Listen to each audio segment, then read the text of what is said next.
Jean-Pierre approached the mystery of the Great Pyramid with an architect's eye.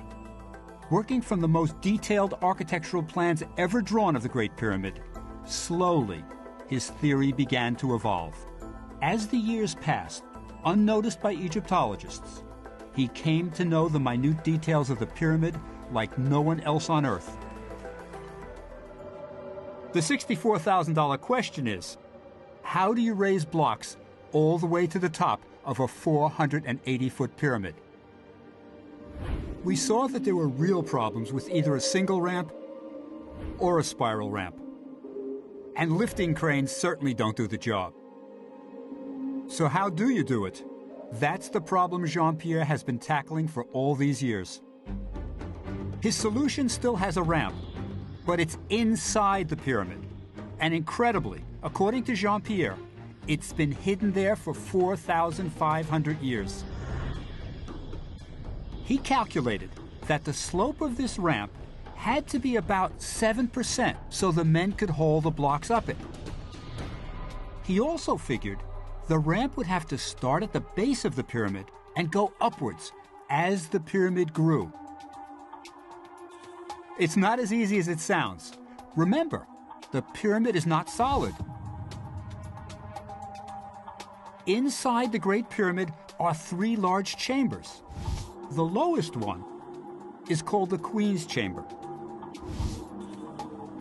Above it is a mysterious room called the Grand Gallery. And on top of all that is the King's Burial Chamber. All 3 chambers are connected by passageways. Is it possible to have a ramp snaking up through the pyramid that doesn't run into one of these chambers or passageways?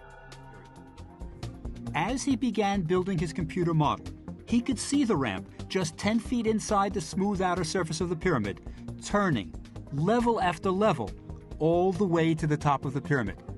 Kind of like a ramp in a parking garage. Amazingly, Jean-Pierre's ramp never hit any of the chambers or passageways inside the Great Pyramid.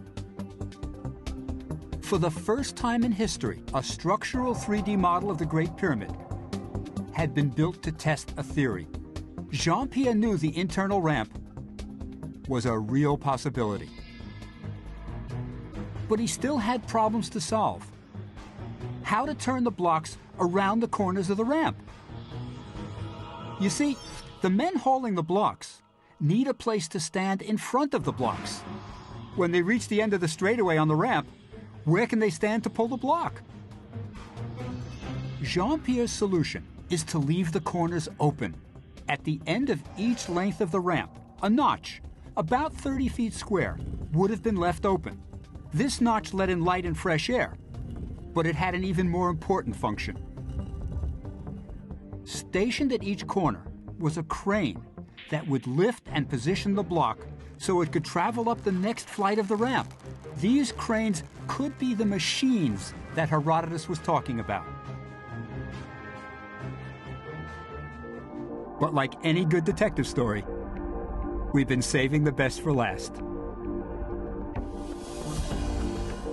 If Jean-Pierre is right about the internal ramp, the French team should have detected it in their 1980s high-tech survey. In the French team's published report, there is no diagram of an internal ramp. It looks like Jean-Pierre is wrong. Surely a study this sophisticated would have found evidence of something as large as an internal ramp. But 15 years after the study, Jean-Pierre was asked to meet a member of the French team who said he had some very good news for him. Dr. Bouy had heard about Jean-Pierre's theory and wanted to show him something.